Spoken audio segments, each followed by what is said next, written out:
Download aplikasi Tarbiyah Sunnah di handphone Anda. Tersedia di Google Play dan App Store. Bismillahirrahmanirrahim.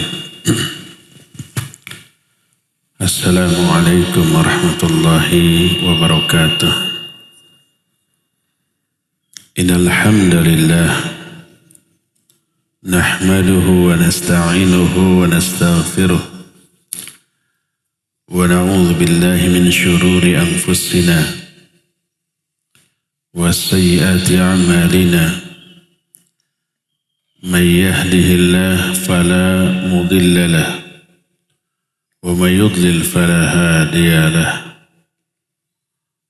وأشهد أن لا إله إلا الله وحده لا شريك له وأشهد أن محمدا عبده ورسوله يا أيها الذين آمنوا اتقوا الله حق تقاته ولا تموتن إلا وأنتم مسلمون أما بعد فإن أصدق الحديث كتاب الله وخير الهدي هدي محمد صلى الله عليه وآله وسلم وشر الأمور محدثاتها وكل محدثة بدعة وكل بدعة ضلالة وكل ضلالة في النار. أيها الإخوة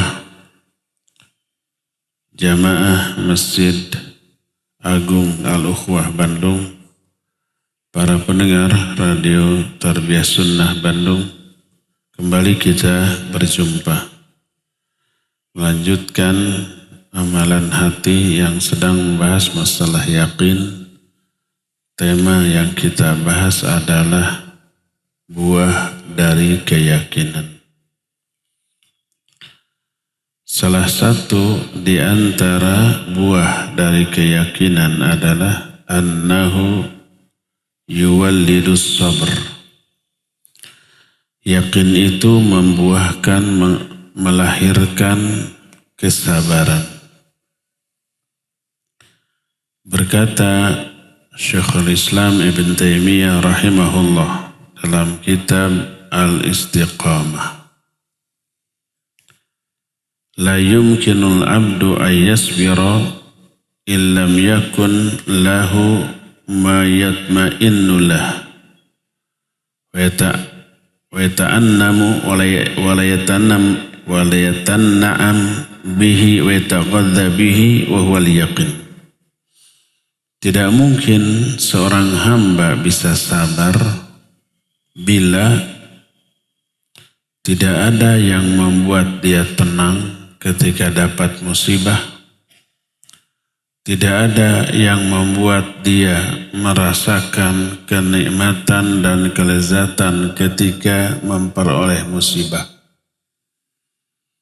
Apakah yang membuat dia tenang, nikmat dan lezat dengan musibah? Yaitu keyakinan. Nanti dari keyakinan selain melahirkan sabar juga melahirkan ridho. Apa itu ridho? Berkata Al-Jurjani dalam kitab At-Ta'rifat, ar-ridho sururul qalbi bimuril qadha. Ridho itu senangnya hati, bahagianya hati di tengah pahitnya musibah atau qadha. Qadha itu ketetapan Allah yang membuat orang yang menerimanya menderita seperti musibah. Di tengah musibah hati senang. Ini arti dari ridho. Inilah yang membuat orang bisa sabar di tengah musibah. Bagaimana bisa di tengah musibah, penderitaan, kanyeri, kaperi, orang bisa senang? Rasa senang itu yang kemudian membuat dia sabar. Karena yang dia pikirkan hanyalah keuntungan dari musibah. Keuntungannya bukan duniawi memang, bukan fisik, tapi psikis dan ukhrawi. Dengan musibah dosa gugur. Dengan musibah pahala bertambah.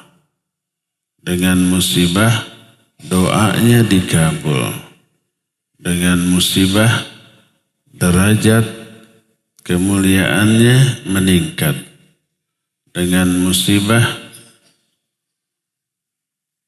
nanti setelahnya akan datang dua kemudahan sebagaimana janji Allah, inna ma'al usri yusran, inna ma'al usri yusran. Maknanya setelah satu kesulitan akan datang dua kemudahan. Keuntungan-keuntungan itu yang menyebabkan dia senang ketika mengalami musibah. Lalu dia sabar. Keyakinan atas keuntungan tadi itu melahirkan sabar dan ridho. Tahu nggak orang yang olahraga nge-gym umpama, dia pegal, dia ngus-ngusan, dia cangkel, itu penderitaan. Tapi dia senang. Kenapa? Karena keringatnya, pegalnya itu membuang banyak racun dari tubuhnya. Membuang lemak, membuang gula, membuang kolesterol. Terus membentuk otot, mengganti sel-sel yang rusak dengan sel-sel yang baru. Keuntungan-keuntungan itu dan keyakinan terhadap keuntungan itu yang membuat dia senang melakukannya dan sabar di dalam menjalaninya. Itu juga berlaku bagi permasalahan ukhrawi dalam musibah. Jadi kata Syekhul Islam, tidak mungkin seorang hamba bisa bersabar atas musibah yang menimpanya kalau dia tidak memiliki keyakinan tentang keuntungan di balik musibah tersebut. Jadi keyakinan melahirkan kesabaran. Apabila seorang hamba kosong dari keyakinan, tidak akan sabar. Orang umpamanya melakukan pekerjaan yang berat tapi tidak digaji, maka dia tidak akan mau, kabur. Kenapa orang umpamanya kuli, tukang tembok, tukang bangunan, dari pagi sampai sore, dia bisa sabar, tersengat matahari yang terik, keringetan, pegel, capek, dia bisa sabar tiap hari. Karena ada yang membuat dia senang, bahagia, yaitu Soekarno-Hatta di akhir pekan nanti. Dalam pikirannya ketika dia nembok, ketika capek, cangkel, ngaduk, yang ada di pikirannya uang. Itu yang membuat dia sabar. Keyakinan akan dapat uang di akhir pekan itu yang membuat dia sabar. Bagaimana kalau dipaksa kerja rodi, gak dikasih upah, gak akan sabar dia. Maka berkata Syekhul Islam, fal abdu idza kana farighul qalbi minal yaqin lam yasbir. Kalau seorang hamba hatinya kosong dari keyakinan, dia tidak akan bersabar. Berkata Imam Ibnu Qayyim rahimahullah, beliau jelaskan dalam kitab judulnya At-Tibyan fi Aqsamil Quran. Wa ala hasbi yaqinil amdi bil masyru' yakunu sabruhu alal maqdur. Keyakinan seorang hamba terhadap apa yang disyariatkan, sebesar itu pula kesabaran dia terhadap apa yang ditakdirkan. Lalu Allah berfirman dalam Al-Quranul Karim dalam surah Ar-Rum ayat 60 yang dikutip oleh Imam Ibn Qayyim. Fasbir inna wa'dallahi haqqun wa la yastakhifannaka alladhina la yu'minun. Bersabarlah engkau, karena janji Allah itu pasti benar. Allah menjanjikan pahala bagi seluruh ibadah, dan ibadah banyak yang membuat kita menderita secara fisik. Saum membuat kita lapar, haus, lemes. Atau secara psikis, kita zakat, infak, dan sedekah sayang kepada uang. Ada yang fisik dan psikis juga. Umroh, haji, ya capek. Ya jauh dari orang yang dicintai. Ya uang ratusan juta keluar. Ya waktunya lama. Dan semua yang Allah perintahkan mengandung unsur masyaqqah. Masyaqqah itu penderitaan. Maka kata Allah sabar, karena Allah menjanjikan balasan berlipat lahir batin dunia akhirat terhadap semua itu. Orang yang saum kita sudah tahu dijauhkan dari api neraka, diampuni dosa, diberikan pahala, dijanjikan surga selama saum, doanya dikabul. Itu ukhrawi. Duniawinya sehat. Saum itu detoksinasi. Saum itu membuang racun, membuang lemak, membuang gula, membuang sampah-sampah yang tidak dibutuhkan. Yakin terhadap janji Allah melahirkan kesabaran. Fasbir inna wa'dallahi haqqun. Sabarlah, karena janji Allah itu benar. Wala yastakhifannaka alladhina la yu'minun. Jangan sampai kalian resah terpengaruh oleh orang-orang yang tidak beriman. Orang yang tidak beriman memprovokasi kita untuk meninggalkan perintah. Untuk apa menghafalkan Quran? Gak ada manfaatnya di zaman sekarang. Ada Google, ada aplikasi, mau cari ayat apapun ada. Untuk apa dihafal? Kan gitu. Menggembosi semangat para santri dalam menghafalkan Al-Quran. Zaman sekarang gak ada faedah. Betul, gak ada faedah bagi orang yang mengejar dunia. Tapi bagi orang yang mengejar akhirat, bagi orang yang ingin menyehatkan jiwa dan otaknya, Masya Allah.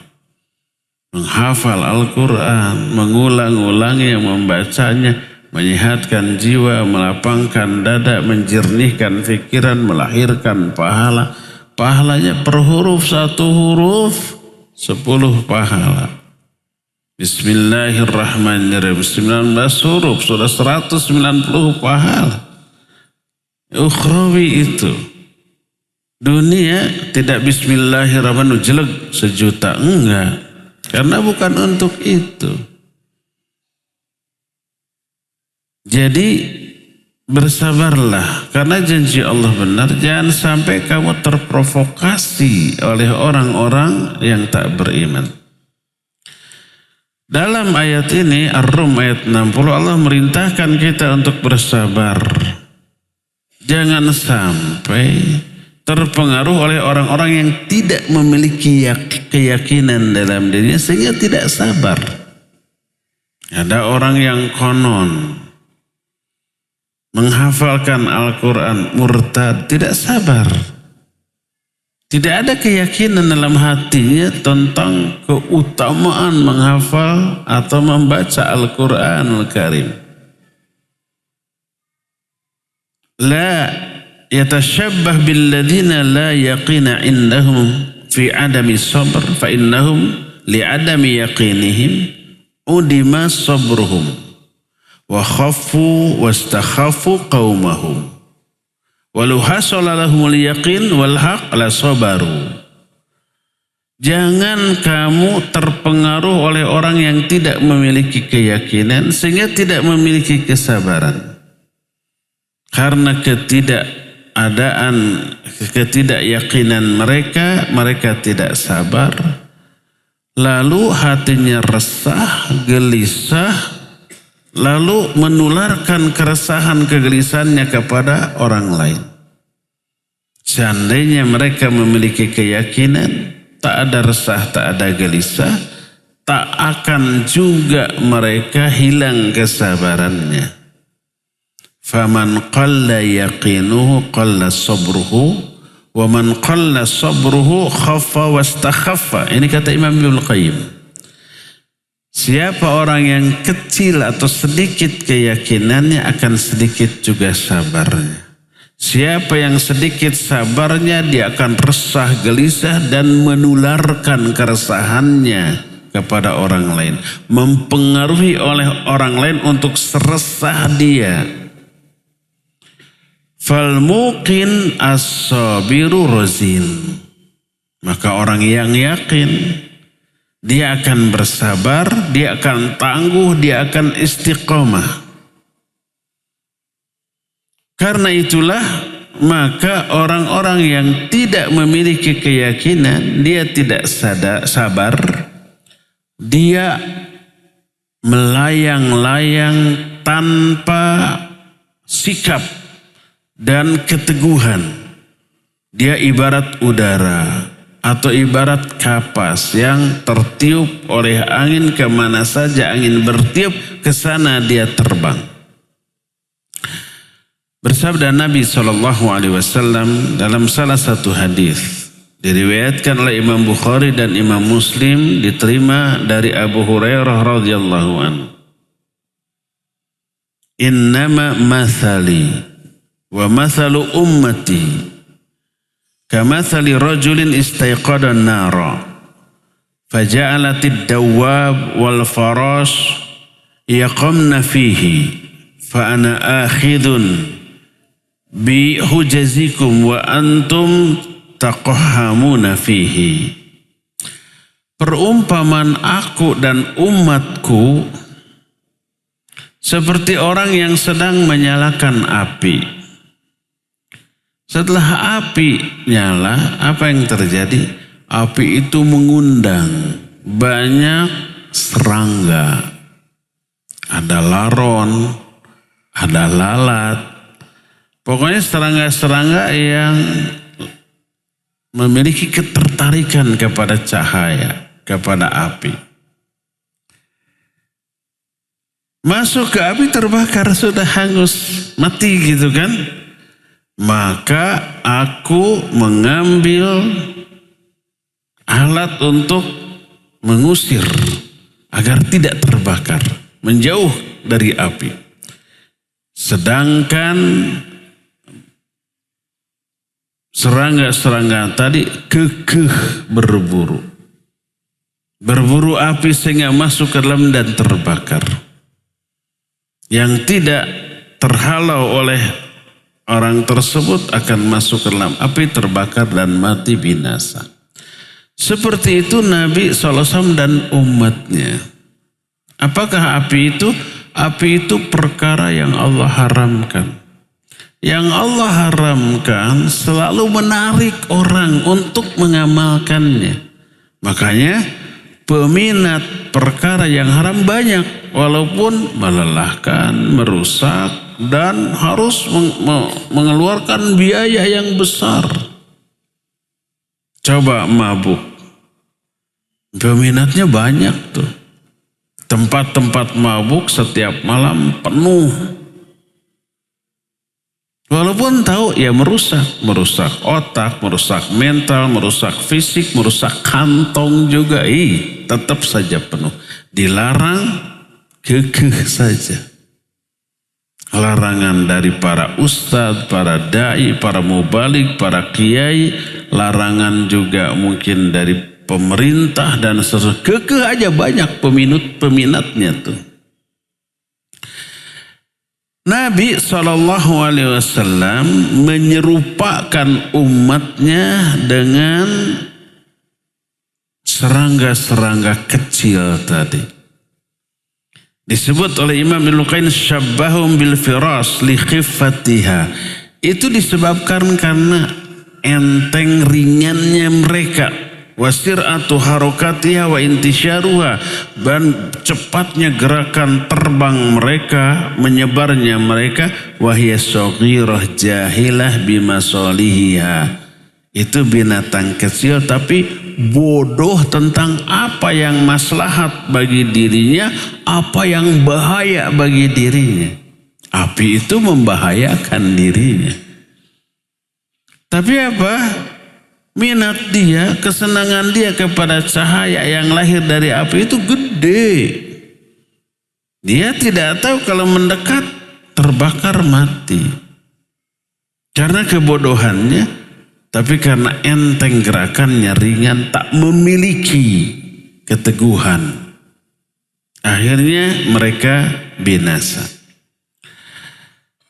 Lalu disebutkan tatahafat finnari fayakunu sababan liihraqiha. Dia tetap terbang ke arah api dan itu menjadi penyebab dia terbakar. Tak ubahnya orang dilarang berjudi, dilarang mabuk, dilarang berzina, dilarang banyak larangan.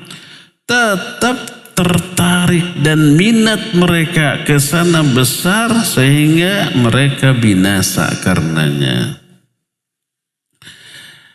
Masih kata Imam Ibnu Qayyim yang beliau jelaskan dalam kitab Al-Fawaid. Kata beliau, walihadza yuqalu liman ata'a man yughwihi innahu istakhaffahu. Karena itulah, kata Imam Ibnu Qayyim, kepada orang yang mentaati, menuruti orang yang menyesatkannya, maka disebut istakhaffahu.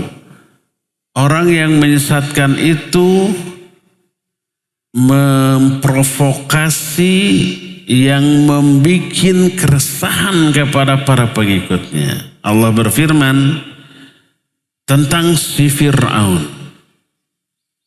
Dalam Al-Quran surah Az-Zukhruf ayat 54, fastakhaffa qaumahu fa'ata'u. Maka si Fir'aun istikhaf kepada kaum. Istikhaf itu mempengaruhi yang melahirkan keresahan. Lalu kaumnya pun mentaatinya. Khafif la yathbutu. Khafif itu enteng ringan tapi goyang, tidak tetap.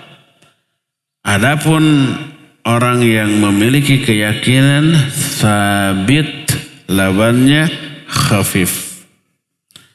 Sabit lahir dari yakin. Hilang yakin, khafif dia, mudah terpengaruhi oleh omongan orang. Lalu masih kata Imam Ibnu Qayyim dalam kitab Al-Fawaid, ladzatul akhirah a'zam wa adwam wa ladzatud dunya asghar wa aqsar wa kadzalika almul akhirah wa almud dunya fal muawwalu fi dzalika 'ala al imani wal yaqin fa idza qawa al iman al yaqin wa bashara al qalb athara al a'la 'ala al adna fi janibil ladzah wa ihtamala almal ashal 'ala al as'ab. Kelezatan akhirat lebih agung dan lebih abadi. Surga itu kemewahannya tak ada bandingannya dengan seluruh kemewahan yang ada di dunia. Semewah-mewah kondisi di alam dunia, istana raja paling mewah umpamanya, saya nggak tahu istana raja siapa, mungkin Sultan Bolkiah gitu. Dibanding tanahnya, kerikilnya surga nggak ada apa-apanya. Apalagi istana di surga. Kelezatan akhirat lebih hebat dan lebih dawam, lebih abadi. Sedangkan kelezatan dunia sedikit, kecil dan terbatas. Pasti suatu saat habis. Kalau toh tak habis, kenikmatan, kelezatan dunia ada yang dedetikan, ada yang memenitan, ada yang jam-jaman. Coba makan. Kita lapar banget gitu, disuguhi makanan yang enak dengan chef yang jago masak, nikmat. Berapa lama? Memenitan. Sepiring pertama nikmat, piring kedua kadar kenikmatannya sudah berkurang. Ketiga udah jauh keempat enak, sudah penuh perut, nggak bisa lagi, nggak terasa nikmat lagi, memenitan. Kita lelah, ngantuk, tidur, istirahat, nikmat. Berapa jam? Paling 5-6 jam. Setelah itu tidur terus seharian, liar ke kita. Jangan gitu ya. Semua kenikmatan waktunya terbatas. Dan hilang dan beresiko. Semua kenikmatan di dunia itu beresiko. Makan nikmat, beresiko penyakit. Beresiko obesitas, beresiko kadar gula naik, kolesterol, lemak dan seterusnya. Tidur terus juga begitu, memiliki resiko. Itu di dunia. Kelezatan dan kemewahan akhirat nggak bisa dibandingkan dengan apa yang ada di dunia. Sebaliknya, penderitaan akhirat tak bisa juga dibandingkan dengan penderitaan dunia. Penderitaan akhirat neraka, waliyadzubillah. Kita sudah tahu bagaimana. Penderitaan dunia ya gini, kita masih tahan ketika mengalami penderitaan tersebut. Masih bisa kita handle. Kalau akhirat nggak bisa. Maka yang menjadi ukuran, yang menjadi penyebab mana yang lebih kita prioritaskan, akhirat atau dunia, adalah iman dan yakin. Kalau keyakinan kuat, tertancap kuat di dalam hati, maka keyakinan seperti itu akan mendorong dia untuk lebih memilih kelezatan akhirat dan siap menerima penderitaan dunia. Karena penderitaan dunia bisa dihandle, bisa ditahan. Tapi sebaliknya, kalau keyakinan hilang, dia akan sebaliknya, dia akan lebih mengutamakan kelezatan dunia yang hanya sementara, kadarnya super kecil, dan lebih baik menghindarkan penderitaan dunia. Walaupun penderitaan dunia bisa dia tahan, akhirat dia abaikan. Karena apa? Kurangnya keyakinan terhadap akhirat. Dan itu yang banyak teralami oleh orang-orang. Berkata Syekh Abdul Qadir Jailani rahimahullahu ta'ala,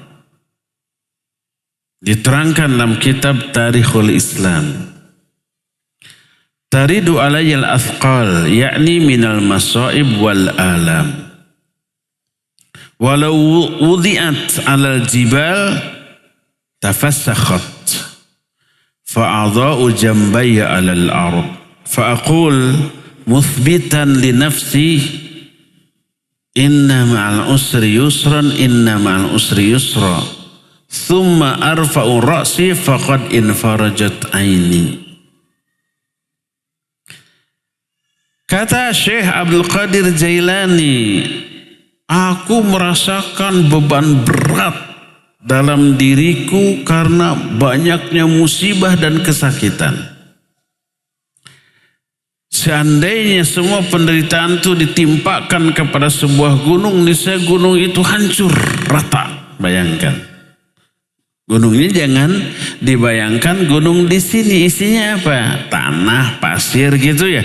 Ini gunung di Jazirah Arab, batu yang kuat. Jadi kalau penderitaan yang dialami oleh Syekh Abdul Qadir Jailani ditimpakan sebuah gunung, gunung itu rata, hancur. Saking beratnya penderitaan ini. Lalu aku berbaring di atas tanah. Aku menguatkan diriku, lalu aku membaca ayat inna ma'al usri yusran, inna ma'al usri yusran.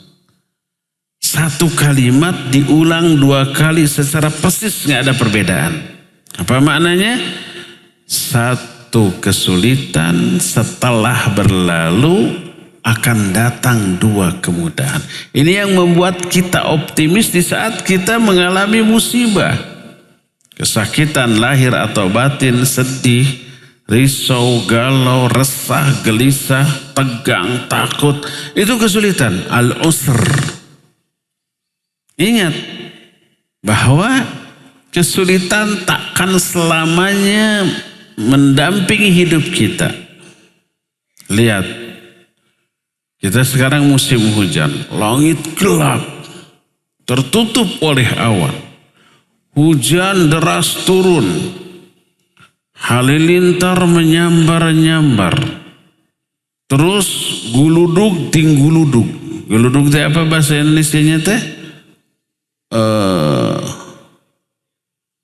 Petir itu halilintar, geledek.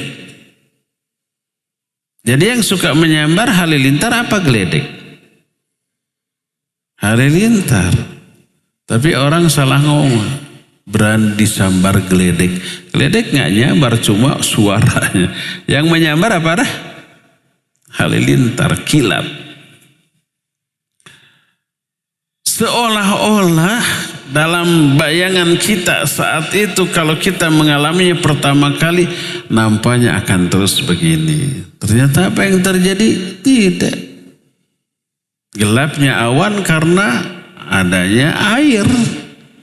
Setelah air turun berkurang habis, apa yang terjadi? Maka awan pun kembali nyingrai.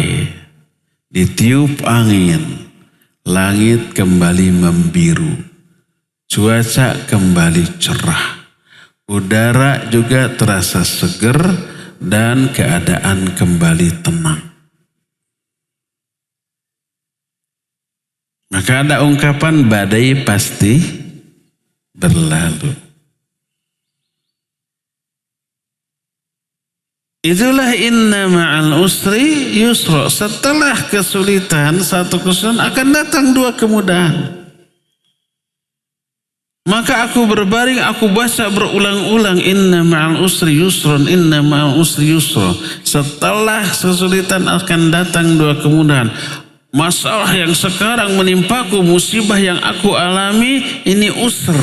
Setelah ini berlalu akan datang 2 kebahagiaan. Hilanglah rasa sedih, resah, gelisah, risau dan galau, dan jiwaku terasa enteng, mataku terasa berbinar.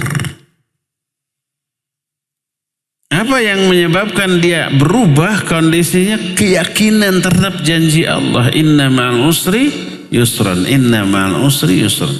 Ikhwan, ketika kita mengalami musibah, yang dibayangkan, yang difikirkan jangan musibahnya. Itu bikin kita stres. Lalu apa yang harus kita bayangkan?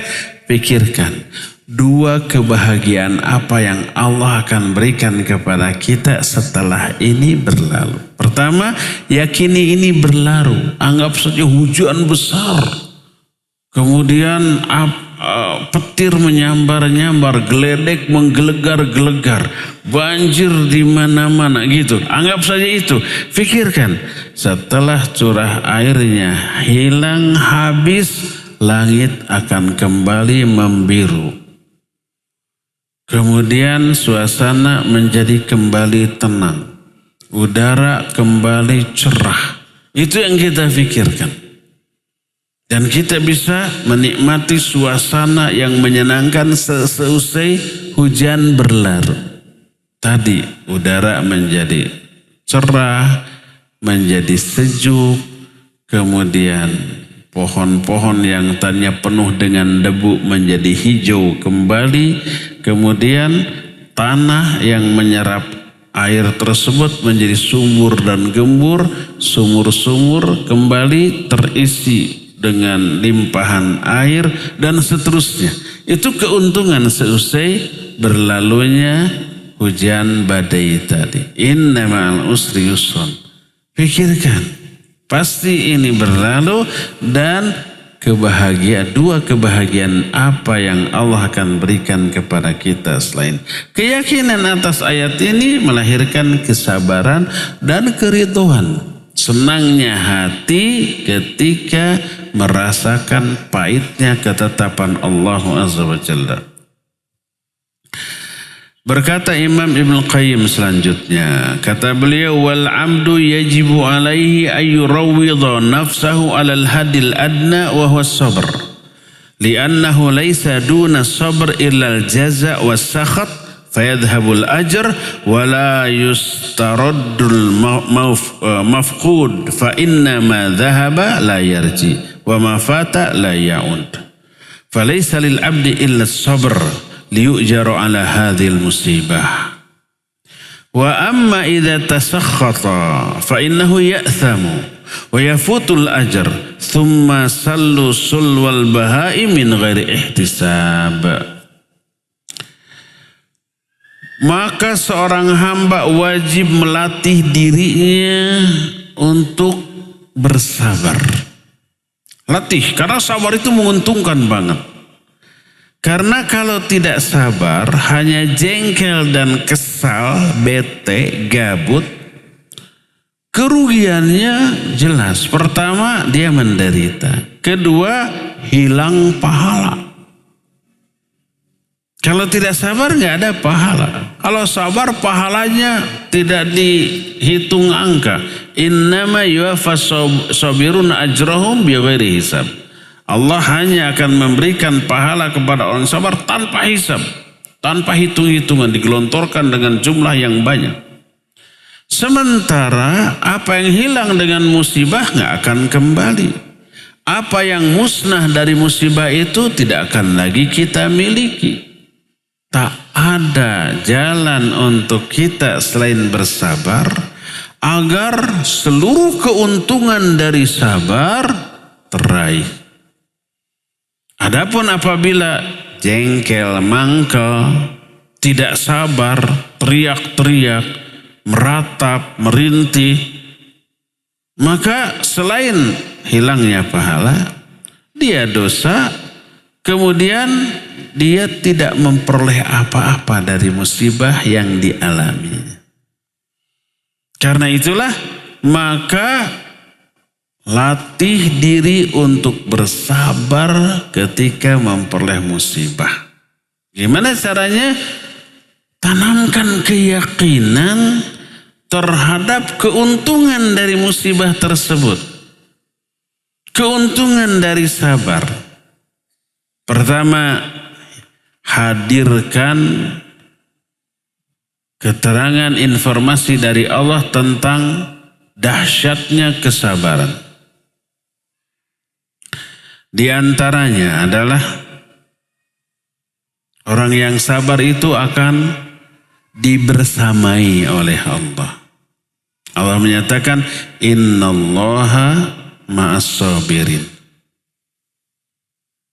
Allah itu menyertai orang yang sabar, dibersamai oleh Allah. Apa maknanya? Ma'iyatullah kepada orang sabar, orang bertakwa, orang berbuat kebaikan, ihsan. Innallaha ma'as sabirin. Innallaha ma'al muttaqin. Innallaha ma'al muhsinin. Allah menyertai orang sabar, orang bertakwa, orang yang berbuat kebaikan. Apa maknanya? Maknanya ta'yid, musa'adah, bantuan, pertolongan, dukungan, perlindungan. Ketika perang, kaum muslimin itu selalu kalah jumlah oleh orang-orang kafir. Ketika perang Badar, 3 kali lipat. Ketika perang Uhud, kaum muslimin awalnya 1000 orang. Tapi kelompok munafik 300 orang mundur. Jadi 700 orang melawan 3.000 orang. Berapa kali lipat? Lebih dari 4 kali lipat. Perang Badar 3 kali lipat. Perang Uhudnya 4 kali lipat. Tapi kenapa? Di perang Badar menang, di perang Uhud awalnya juga menang. Selama kaum muslimin pasukan pemanah disebut Ashabur Rumat itu taat, selama itu menang. Kenapa? Karena Allah menurunkan pertolongan dalam bentuk mengirim pasukan malaikat. Di perang Badar 1.000 malaikat. Di perang Uhud 5.000. Bala in tasbiru wa tattaqu. Terus ya'tukum. Apabila kamu sabar dan bertakwa, lalu musuh menyerang secara tiba-tiba. Yumdidkum bi khamsati alafi minal malaikati musawwimin. Kami kirim 5.000 malaikat untuk membantu kalian. Di perang Badar 1.000. Ittastaghithuna rabbakum. Fastajaba lakum anni mumiddukum bi alfin minal malaikati murdifin. Ingat ketika kalian berdoa, minta pertolongan. Allah mengijabah dengan cara mengirim 1.000 malaikat yang turun berduyun-duyun. Allah menyatakan intasbiru wa tattaqu, kalau kamu sabar dan bertakwa, maka Allah akan turunkan bantuan. Ini makna ma'iyatullah, kebersamaan Allah bersama orang-orang yang sabar. Karena itu Allah menyuruh sabar agar turun pertolongan. Ya ayyuhalladzina amanu sta'inu bis-sabri was-shalah. Hai orang-orang yang beriman, minta tolong kamu kepada Allah dengan sabar dan salat. Mengisyaratkan sabar, salat salah satu penyebab turunnya pertolongan Allah. Innallaha ma'as sabirin. Karena Allah itu maha menyertai orang-orang yang sabar. Ini pertama, orang yang sabar dibersamai oleh Allah dengan makna ditolong, dibantu, dikuatkan, dilindungi, dikokohkan. Kedua,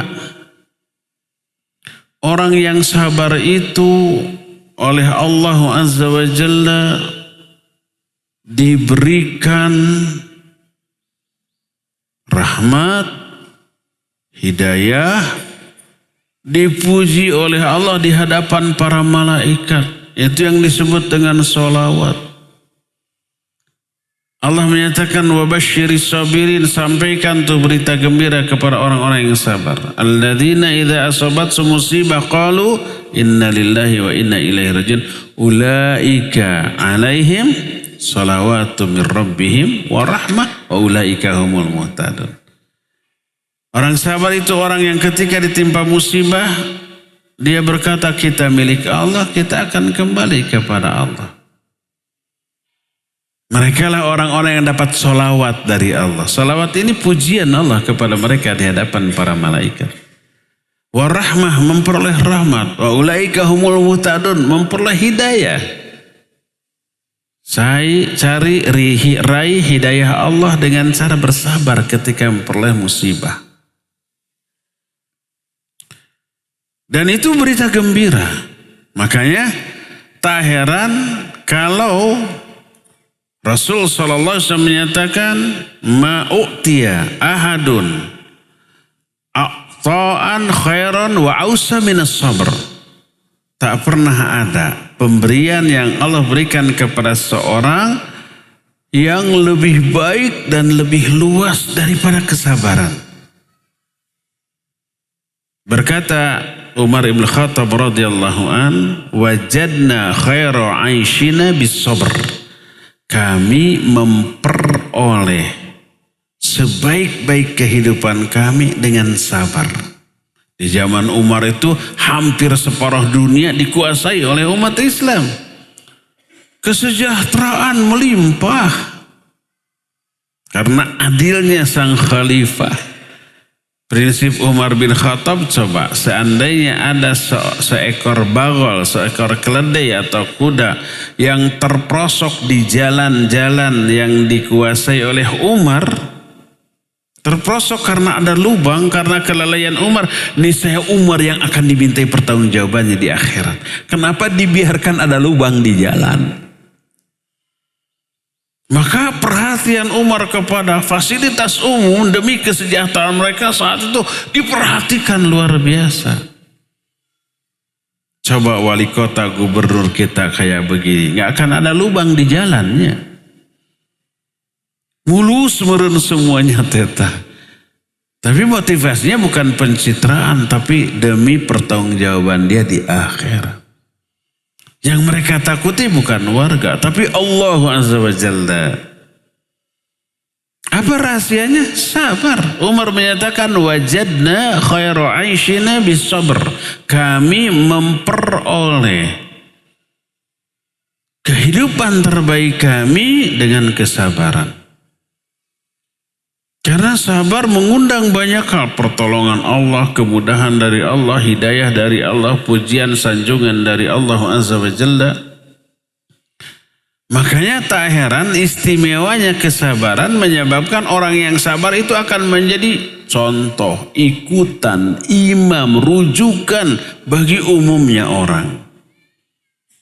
Allah berfirman dalam Al-Quran dalam surah As-Sajdah ayat 32, kata Allah, وَجَعَلْنَا مِنْهُمْ أَئِمَّةً يَهْدُونَ بِأَمْرِنَا لَمَّا صَبَرُوا وَكَانُوا بِآيَاتِنَا يُوقِنُونَ. Kami jadikan di kalangan manusia imam-imam, pemimpin-pemimpin. Yahduna bi amrina.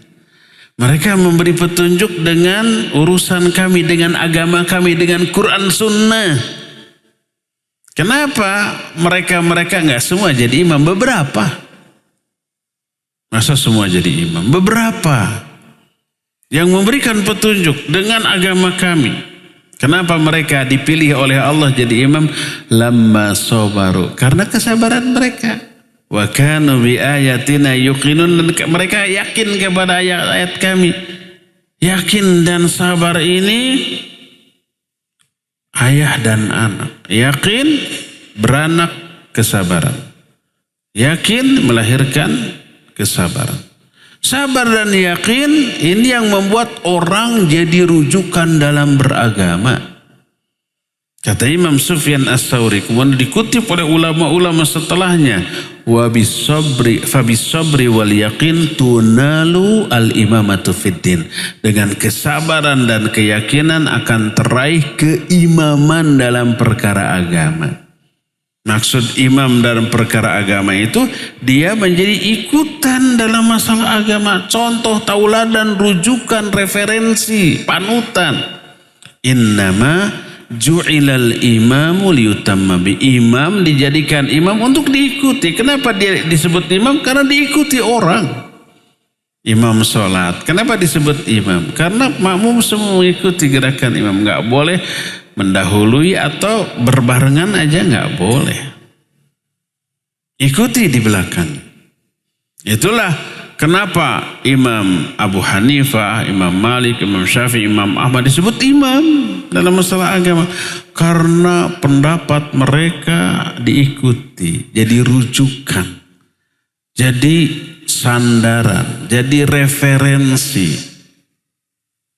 Kenapa Imam Bukhari, Imam Muslim, Imam Abu Daud, An-Nasai disebut imam dalam masalah hadis?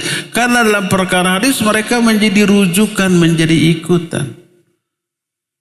Bukan imam secara sosial dan politik, mungkin RT acan di lingkungannya.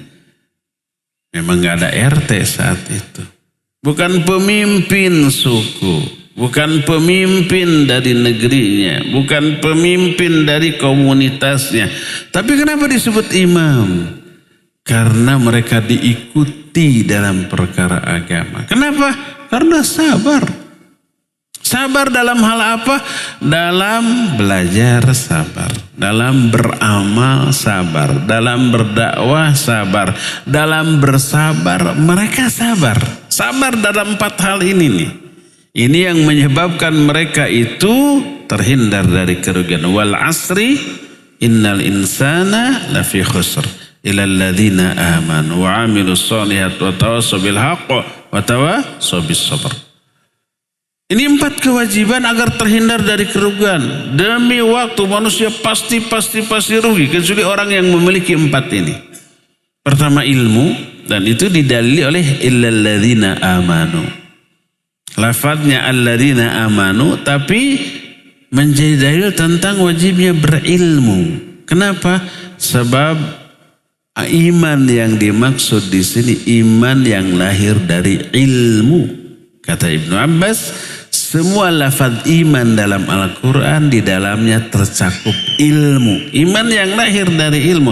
Makanya oleh para ulama illal ladzina amanu jadi dalil tentang wajibnya ilmu, wajibnya belajar.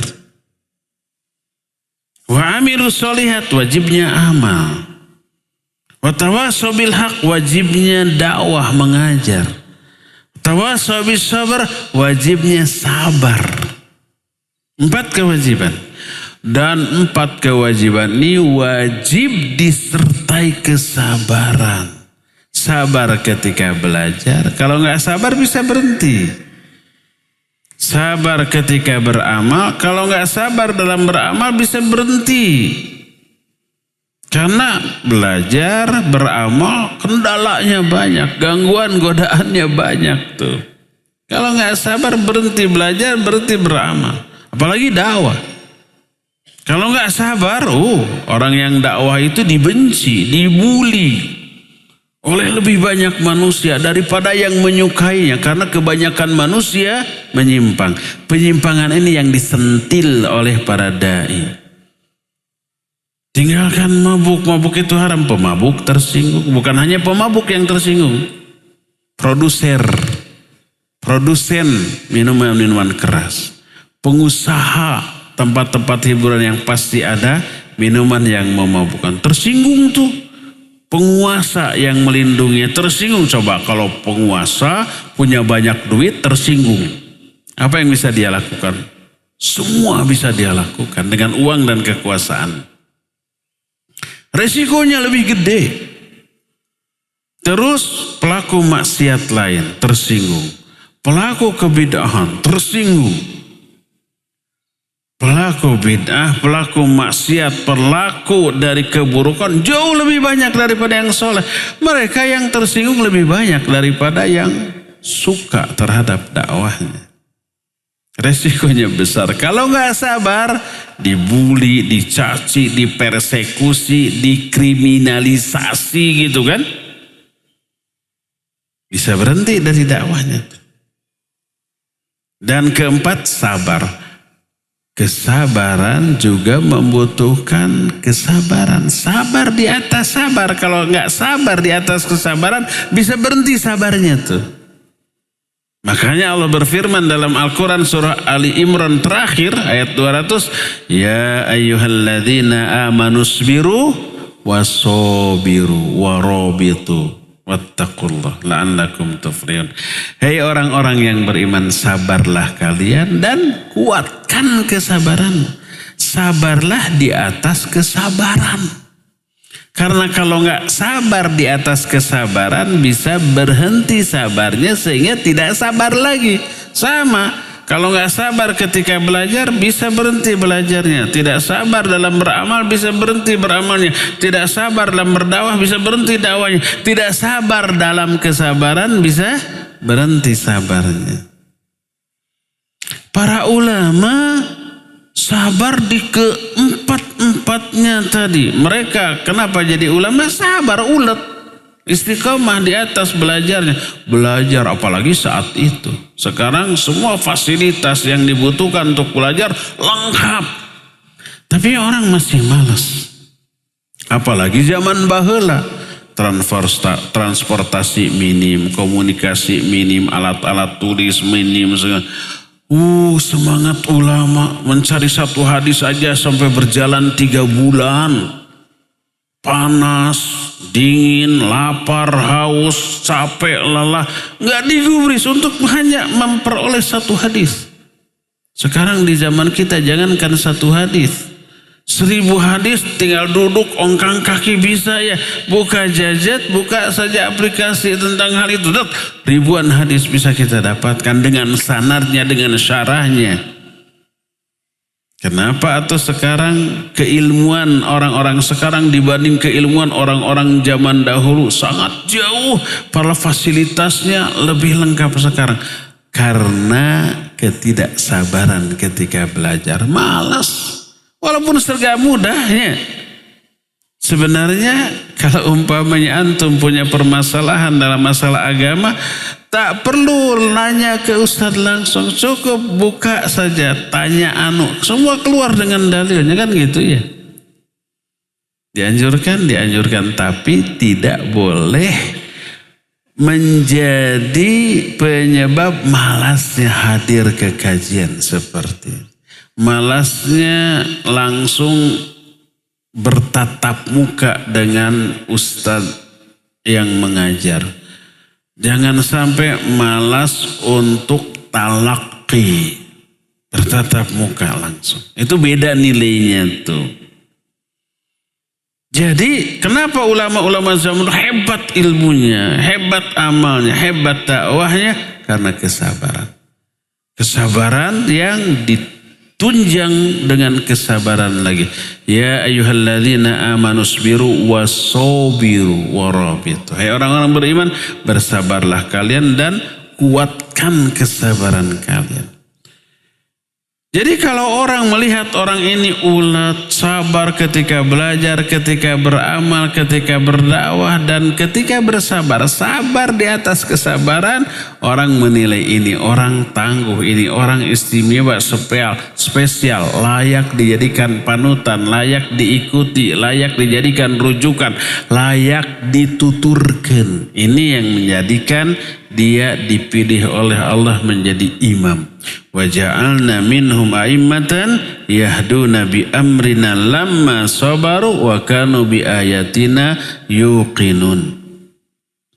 Kami jadikan di kalangan manusia beberapa imam yang memberi petunjuk dengan agama kami, itu karena kesabaran mereka dan karena mereka yakin kepada ayat-ayat kami.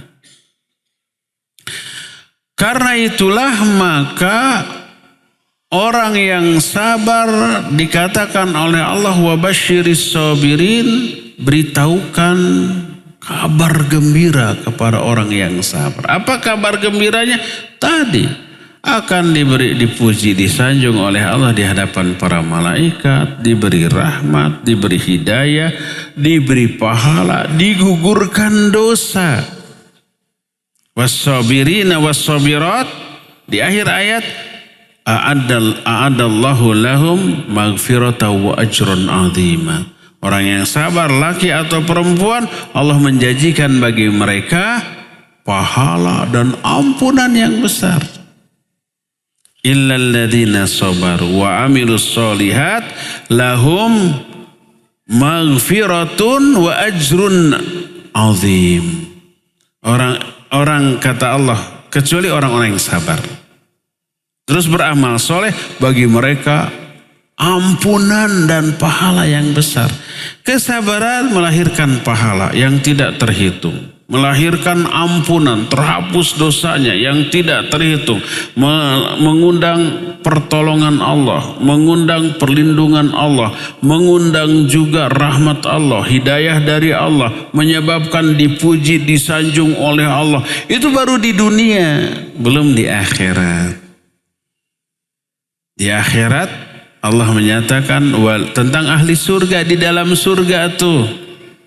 Wal malaikatu yadkhuluna alaihi min kulli bab salamun alaikum bima sabartum fa ni'ma uqbadar. Para malaikat nanti masuk dari semua pintu menemui para ahli surga mengatakan salamun alaikum. Selamat atas kalian. Selamat dari murka azab Allah. Selamat dari kerugian memperoleh kenikmatan surga. Bima sobartum, karena kesabaran kalian. Ke surganya mereka karena kesabaran kalian. Jadi hebatnya posisi kesabaran dalam agama kita ini luar biasa. Tanpa kesabaran hilang semua keuntungan. Tak heran kalau Ali bin Abi Thalib radhiyallahu anhu menyatakan as-sabru fil jasad, as-sabru minal iman kamanzilatil ra's fil jasad. La jasada liman la ra'sa lahu wala imana liman la sabra lahu. Kata Ali bin Abi Thalib radhiyallahu an, kedudukan sabar di dalam keimanan taubahnya seperti kedudukan kepala bagi jasad. Nggak akan hidup jasad tanpa kepala, nggak ada iman tanpa kesabaran. Sabar itu salah satu di antara indikator keimanan. Makin hebat iman, makin sabar dia. Nah, kesabaran ini lahir dari keyakinan. Salah satu di antara buah dari keyakinan adalah sabar, ya. Karena itulah raih keyakinan semaksimal yang kita bisa, maka kita akan memperoleh buah yang sangat agung dan luar biasa, yaitu kesabaran. Dan kesabaran pemberian anugerah Allah yang paling bagus dan paling luas kebaikan-kebaikannya, dan itu kunci dari suksesnya kehidupan, sebagaimana perkataan Umar bin Khattab radhiyallahu an, wajadna khaira 'aishina bis sabr. Kami memperoleh sebaik-baik kehidupan kami dengan kesabaran, ya. Semoga Allah memasukkan kita, menganugerahkan kita hidayah untuk bersabar sehingga meraih seluruh keuntungan yang Allah janjikan bagi orang yang sabar. Cukup sampai di sini dulu. Insya Allah kita akan jumpa kembali besok membahas masalah tauhid dan melanjutkan ini di hari Kamis yang akan datang. Kita masih tersisa waktu untuk bertanya jawab. Apabila ada pertanyaan dipersilakan. Wassallallahu ala nabiyina Muhammadin wa ala alihi wa ashabihi wasallam.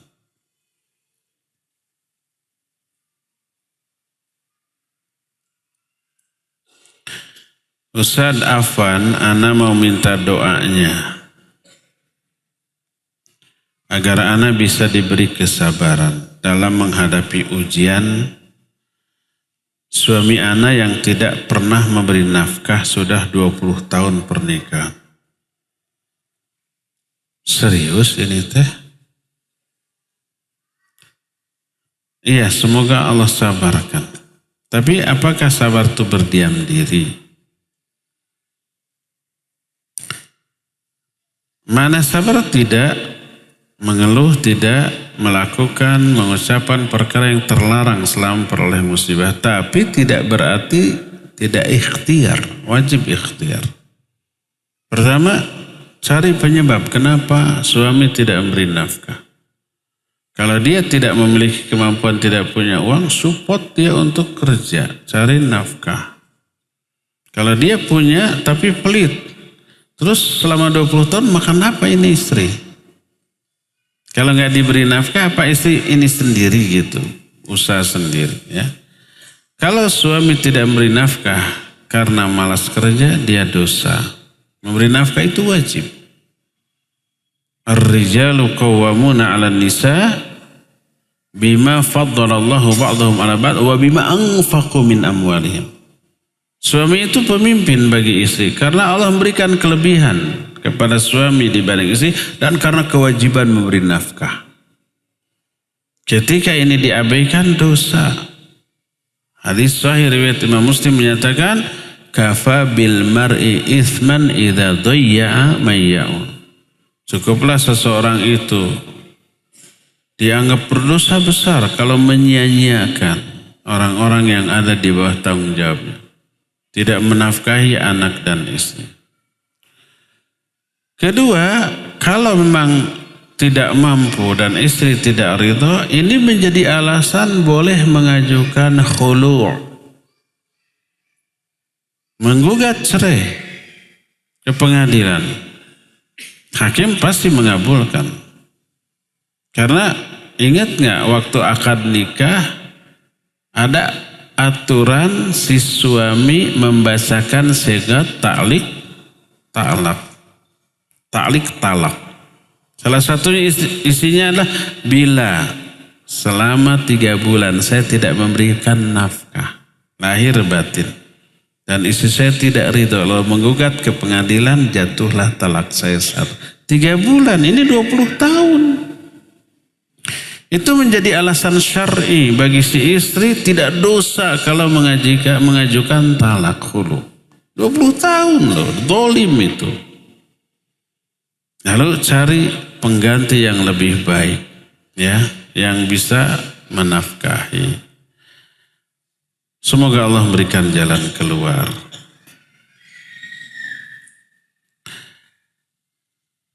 Izin bertanya dan bantu nasihatnya. Nasihat diwai. Agar ana bisa terus kuat dan sabar dengan keadaan yang masih tinggal sama mertua. Dan suami bisa ninggalin orang tuanya karena ibunya tidak ditinggalin. Kumaha itu? Tinggal sama mertua dan suami belum bisa ninggalin orang tuanya karena ibunya tidak mau ditinggalin. Oh, tidak mau misah sama orang tua. Ibunya, ini anak mama nih. Sedangkan saya sudah tidak kuat Ustaz tinggal sama orang tua. Karena anak dan mertua kurang cocok. Nggak bisa dicocok-cocokin. Walau mertua baik. Nah, kalau mertua baik, mantunya yang nggak baik meren. Karena terkadang suka ikut andil dalam keputusan suami tanpa dimintai pendapat. Jadi suami tidak bisa kuat dalam ambil keputusan. Jadi kalau kata Sunda mah anak laki-laki yang pondok lengkah karena ibunya terlalu khawatir berkaitan hal sepele saja, khawatirnya berlebih-lebihan. Contoh, kalau anak dan suami juga anak mau pergi, ditanyanya detil mau kemana, pulang jam berapa, udah dari sana mau kemana, sampai detil dan anak kurang nyaman Ustaz. Kalau tahu dari jam, kalau telat dari jam yang dijanjikan di HP, di WA-in. Mohon bantuannya, bagaimana sikap saya sebagai istri yang kadang beres-beres capek batin, gak pernah bebas berada di sana. Iya kebayang. Tahu nggak? Saya sejak nikah sampai mertua saya meninggal nggak pernah berpisah sama mertua. Mertua tidak mau pernah, ketang setahun saya pernah ngontrak di Jalan Jurang setahun, tapi mertuanya ngelayat terus ikut. Tahun depannya jangan ngontrak lagi, kembali di sana. Kebetulan istri saya bungsu. Kakaknya sudah misah, dia di rumah tinggal berdua, nggak mau ditinggalin. Saya sebagai menantu gimana? Enjoy. Dan memang tidak mau meninggalkan mertua. Saya bisa ngontrak, saya bisa beli rumah. Tapi enggak, lebih baik rumah mertua akhirnya saya beli dan mertua tetap bersama-sama. Bagaimana caranya? Ya adaptasi, sesuaikan. Selama keinginan mertua baik, bagus, kita adaptasi menyesuaikan diri. Kita tidak namu atau tidak ngaraja. Tetap itu dianggap rumah kita sendiri, bantu-bantu. Apalagi kalau hujan di luar umpama becek, terasnya kotor, kita pel. Mertua gogorokan, aduh jangan biar. Jangan pedulikan, terus saja. Dia pasti seneng. Ciptakan suasana yang agamis, yang religius. Pakai baca Al-Quran, pakai sholat sunat. Kalau laki-laki fardu di masjid. Tunjukkan kemuliaan akhlak. Mereka senang. Adapun umpamanya bawel, ya saya merasakan. Ngatur gini gitu ya. Selama aturan itu baik, ikuti nggak apa. Jangan kemukakan ego. Hak atau wewenang saya sebagai suami, sebagai istri gimana? Nggak perlu. Yang selama itu baik, bagus, adaptasikan. Kalau sudah begitu, nanti mertua senang, suka, dan percaya. Akibatnya apa? Akibatnya mereka menyerahkan keputusan kepada kita. Sedikit-sedikit, gimana nih gini kita kasih saran begini, saran begitu. Akhirnya kita yang mendominasi dan menjadi pengatur. Bukan sebaliknya mereka yang mengatur. Tunjukkan bahwa kita mandiri, kita bijak, kita jauh wawasan, kita panjang pikiran dan seterusnya. Awal-awalnya harus beradaptasi. Oleh karena itulah selama keinginan orang tua mertua itu tidak menyimpang dari syariat, kita tinggal beradaptasi saja ya. Dan nikmati itu sebagai sebuah ibadah. Apalagi sebagai istri, rasa capek, lelah, beres-beres itu ladang jihadnya, ladang pahalanya sang istri. Di sanalah medan jihadnya. Kalau suami medan jihadnya di luar mencari nafkah, tolabul halali jihadun kata Ibnu Mas'ud. Mencari rezeki yang halal itu jihad. Lelah, capek, banyak masalah. Itu jihad. Pahala melimpah di sana, dosa berguguran di sana. Istri juga demikian. Sering saya ungkapkan hadis Asma binti Yazid. Asma ini pintar ngomong. Sering menjadi utusan para wanita. Datang kepada Rasul SAW. Ya Rasulullah, inni rasulu mawwarai minan nisa. Yaqulna biqawli. Ya Rasulullah, aku utusan para wanita di belakangku. Mereka berbicara melalui aku. Allah mengutus engkau kepada laki dan perempuan, kami iman, kami mengikutimu. Laki-laki diberi kelebihan yang tidak disyariatkan kepada wanita. Mereka sholat Jumat, mereka mengurus jenazah, dan itu pahalanya besar. Dan jihad fisabilillah. Wa idza jahadu fi sabilillah rabbaina amwalahum wa auladahum. Ketika kaum laki-laki jihad fi sabilillah, kami yang menjaga hartanya dan anak-anak. Nyupir, ngepel, nyupir itu nyuci piring, nyuci baju, beres-beres, masak, mengurus anak. Itu jihadnya kaum wanita, sementara laki-laki jihad di luar.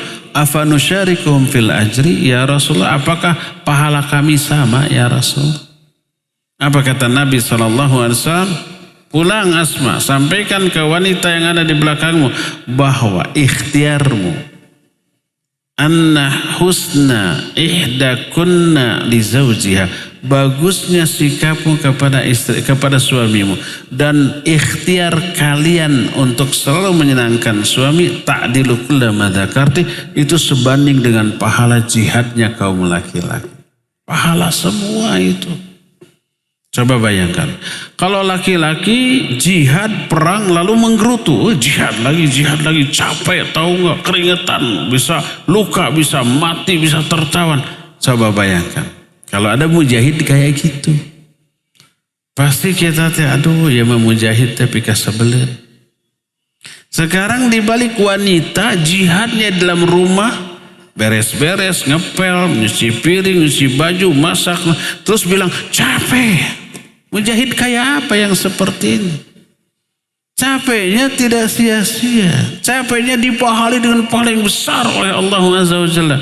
Masa mengeluh? Kita umpamanya mau bikin pagar, renovasi rumah. Manggil tukang, digaji sehari sekian. Bisa harian, bisa mingguan. Tapi setiap kerja si tukang itu capek, saya nembok lagi, ngaduk lagi, ngukur lagi. Kita mendengar, gimana? Gak enak, kan kamu dibayar untuk itu. Kalau gak mau capek, udah duduk aja di rumah tidur, tapi gak dapat bayaran apa-apa. Coba, tukang tembok mengeluh karena capek padahal dibayar. Mujahid mengeluh karena capek, lelah, bahkan berisiko mati karena jihadnya. Demikian juga laki-laki yang bekerja mengeluh capek, mumet, padahal dibayar, dapat uang untuk itu. Orang itu mengeluh dengan semua kelelahannya. Gimana penilaian kita? Nyebelin ini orang. Mental tempe nih orang. Pingin dapat upah yang gede, gak mau capek. Gak simpati kita ya. Ini berlaku bagi wanita di rumah. Capek iya, tak tahu kita capek. Pahalanya gede. Mengeluhnya seorang wanita capek gini. Sama dengan meluhnya laki-laki. Wah saya capek mau cari kerja terus. Sama dengan umpamanya tukang tembok. Wah capek padahal dibayar untuk itu. Bagaimana kita kalah sama tukang tembok? Kadang-kadang saya suka dengar tukang tembok sambil nembok, sambil heheotan, sambil nyanyian gitu. Kelihatan sumringah suka. Kenapa? Walaupun capek sumringah, yang dia bayangkan Soekarno-Hatta nanti. Wanita agar tidak mengeluh dengan kelelahan di rumah, bayangkan pahala dari Allah Azza wa Jalla. Dosa gugur, pahala melimpah. Kemudian apa yang terjadi? Allah angkat derajatnya. Di tengah kelelahannya, doanya dikabul oleh Allah Azza wa Jalla. Pikirkan itu. Jangan memikirkan kelelahan akibat pekerjaan. Resiko dari sebuah posisi. Posisi sebagai istri ya begitu. Kami para laki-laki posisi sebagai suami lelah juga mencari nafkah. Pernah nggak pas pulang ke rumah ngeluh ke istri, saya tadi di kantor begini pekerjaan ini mumet. Pernah nggak? Kalau itu pernah, apa yang dirasakan oleh si istri? Pasti nggak simpati si bapak teh gimana? Memang tugas laki-laki gitu tuh, jangan malah saya jadi nggak enak nerima nafkahnya nanti kan gitunya. Kembalikan, begitu suami pulang istrinya mengeluh, aduh tadi saya sampai nyupir begini, ngepel begini, aduh. Tujuannya mencari perhatian dan empati suami. Yang dirasakan oleh suami, saya baru pulang capek, disuguhi, disambut keluhan istri. Emang saya nggak capek di luar apa? Kan gitunya. Bukannya empati, bukannya simpati, keheul nu aya. Engke mah moal balik, kan gitu akhirnya tanya. Sabar ya ukhti, sabar.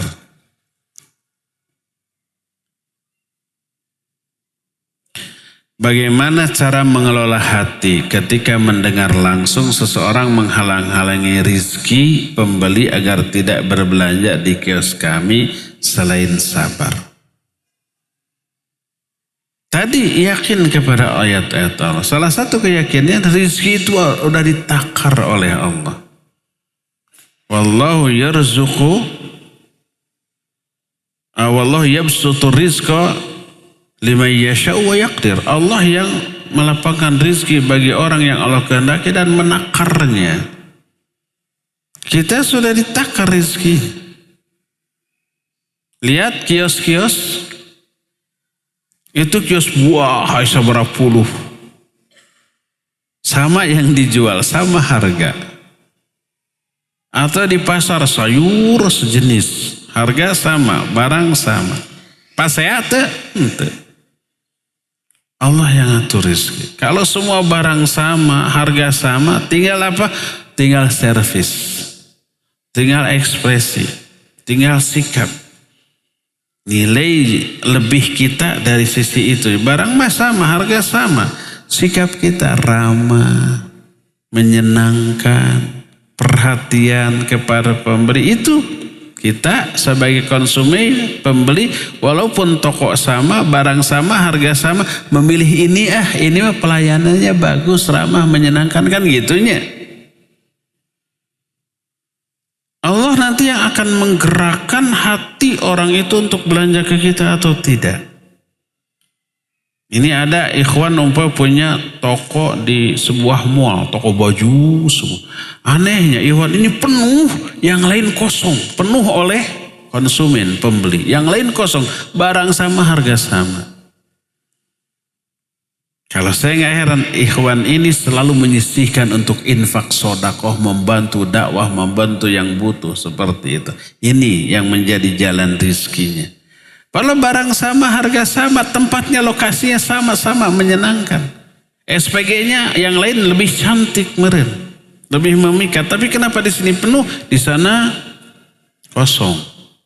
Allah yang ngatur. Kalau ada orang yang memprovokasi pembeli, konsumen untuk tidak beli di kita, Allah yang mengatur. Kalau rezekinya sudah sampai ke kita, walaupun dihalang-halangi, diprovokasi, tetap orang itu akan membeli ke kita. Jangan khawatir, yakinlah Allah Azza wa Jalla yang akan mengaturnya. Kemarin saya ngisi di Pondok Al-Islam Cileunyi. Ustaz-ustaz di sana cerita. Itu siapapun toko warung yang bersebelahan berdekatan dengan minimart, ada Alfa, ada apa, macam-macam, itu pasti bangkrut ya, kalah bersaing. Tapi anehnya udah ada tahunan di pinggir minimart itu ada toko kecil dan bertahan. Itu pemiliknya tauhidnya tinggi, itu tawakalnya tinggi itu. Harganya kalah sama minimart tadi, kalah murahnya. Barangnya kalah bagusnya, apalagi tempatnya kalah nyamannya. Tapi ini bertahan tahunan, ada aja yang beli laku dan dia bertahan. Siapa yang ngatur? Allah. Tawakal kepada Allah Azza wa Jalla, ya. Karena itu tak perlu kita berkecil hati kalau dagangan kita terprovokasi dihalang-halangi. Allah yang ngatur. Kalau sudah sampai rezekinya tidak akan ada yang bisa menghalang, ya. Gak perlu khawatir. Apa benar padang mahsyar nanti berada di Palestina? Ya Allah, Palestinanya hancur nanti setelah kiamat mah. Padang mahsyar ya di akhirat, masa di Palestina? Tidak benar. Nah, hari Ahad nanti saya ngaji tentang kondisi padang mahsyar. Silakan hadir di Subang, di Masjid Agung Subang. Kalau enggak, dengar radionya, YouTube-nya atau TV-nya nanti di live-kan ya. Bagaimana kalau nanti meninggal terus berada di lingkungan yang jauh dari sunnah, terus diurus jenazah tidak sesuai sunnah, apa berakibat tidak baik pada mayat? Tidak, itu menjadi tanggung jawab orang yang hidup. Kalau umpamanya orang yang mati, orang ini soleh, orang ini nyunnah lalu mati, diurusnya tidak sesuai syariat, maka tidak berpengaruh kepada si mayit. Yang berdosa atau berpahala orang yang ngurusnya, ya.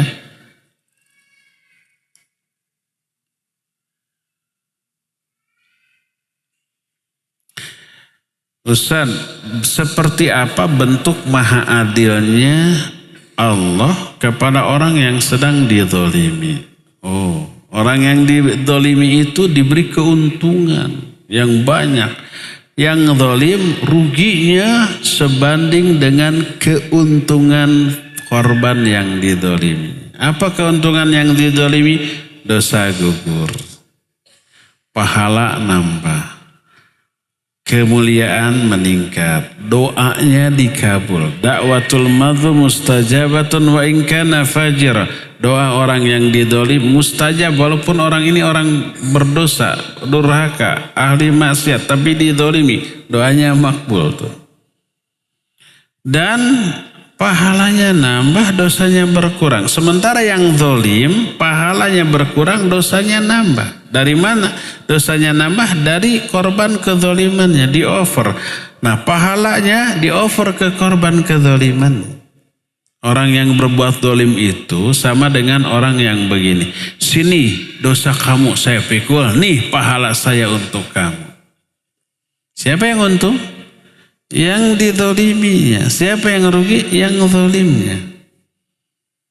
Maka melihat kenyataan, realita ya, hakikat yang sebenarnya dari kezoliman, sebenarnya orang yang dizolimi untung dan yang zolim rugi, lahir batin dunia akhirat. Coba bagaimana kalau umpamanya ada orang yang bilang begini, kamu punya hutang nggak? Sini hutang kamu saya tanggung, nih uang saya berikan kepada kamu. Baik nggak itu orang? Baik, kita pasti senang. Padahal itu di dunia uang nambah, hutang lunas. Atau minimal hutang berkurang.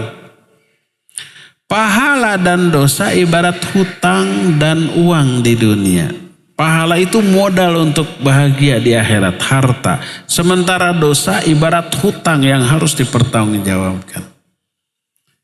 Jadi orang-orang yang zalim, orang-orang yang dermawan dengan pahala diberikan ke kita, mengambil dosa kita. Jadi siapa yang untung? Yang dizalimi ya. Melihat kenyataan gini kita tersenyum kalau ada orang yang membuli, menghina, memojokkan kita. Dasar si monyet, si kap, sapi, kadal, macam-macam.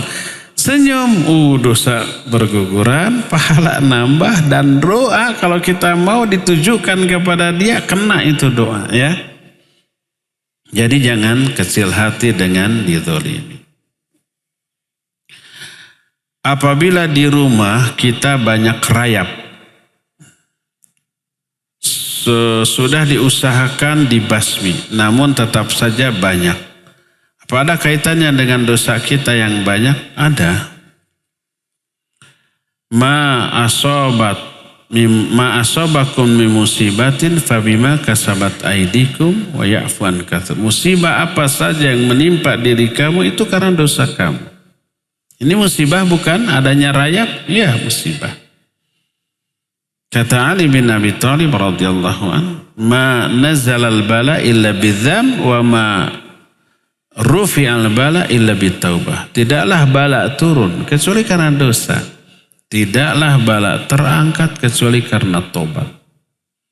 Fudail bin Iyad menyatakan, in asaitullah fara'aitu athara dzalika fi khuluqi ahli wa zaujati wa dabati. Kalau aku maksiat kepada Allah, aku melihat dampak buruk maksiatku itu terhadap buruknya akhlak istriku, anak-anakku, bahkan binatang tungganganku, pembantuku, macam-macam. Jadi apa solusinya? Tobat. Kalau sudah dibasmi, muncul lagi, coba introspeksi, tobat, taqarrub kepada Allah. Insya Allah Allah akan bantu untuk keluar dari situasi seperti itu. Terakhir, apa hukum kita sebagai supplier tembakau ke Tengkulak? Dan kita mengetahui bahwa tembakau tersebut oleh Tengkulak dijual untuk menyuplai pabrik rokok. Ta'awun alal ismi wal udwan. Kalau peruntukannya diyakini untuk sebuah dosa, tidak boleh. Wala ta'awanu alal ismi wal udwan. Ya, jangan ta'awun. Bertolong menolong kerjasama dalam dosa dan permusuhan, kita akan dapat kebagian dosanya. Cukup ya sampai di sini. Kita jumpa kembali besok tempat dan waktu yang sama. Subhanakallahum bihamdik, asyhadu an la ilaha illa ant, astaghfiruka wa atubu ilaik. Alhamdulillahirabbil alamin. Wassalamualaikum warahmatullahi wabarakatuh.